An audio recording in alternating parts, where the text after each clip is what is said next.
ही मेरी हर सांस हो, तू ही मेरी हर धड़कन, तू ही मेरी हर सांस हो।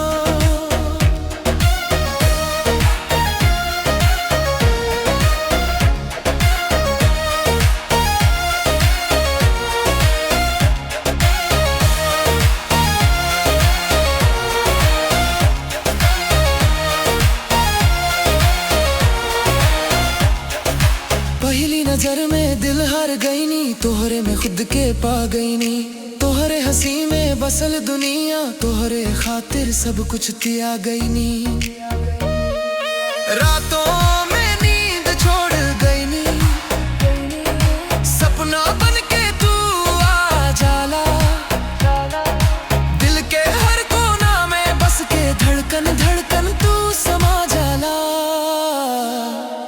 तू ही मेरी हर धड़कन, तू ही मेरी जान हो। तोहरे बिना हर खुशियाँ भी अधूरी पहचान हो।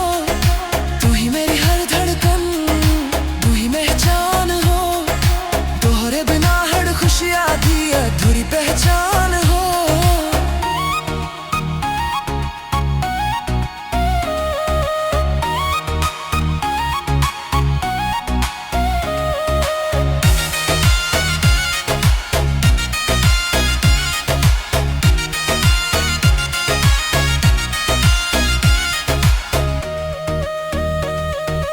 हाथ पकड़ के चल जाए जिंदगी के हर मोड़ पे, साथ न छोड़ कबो हम दुख सुख के हर दौर पे।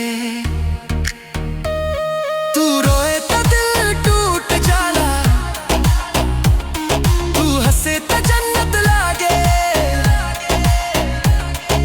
तोहरे एक मुस्कान खातिर सारी दुनिया भी कम लागे।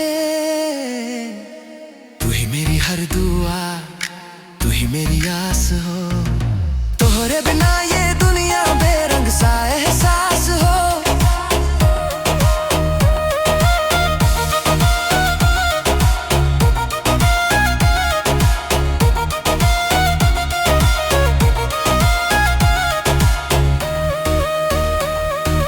अगर किस्मत रूठ भी जाए, तहरा छोड़ के ना जाइब। हर जन्म में तेरे नामे अपनी मोहब्बत लिख जाइब। सांस टूटे तो टूट जाई, पर प्यार न टूट पाई। मर जाता हरे बाहों में, तोहरे बिना जी न पाई। भगवान से रोज पूछी हम, काहे इतना प्यार दी हलस। जब नाम तो हार लेनी, दिल से आंख से आंसू बहा दी हलस। तू ही मेरी हर धड़कन, तू ही मेरी जान हो। तोहरे संग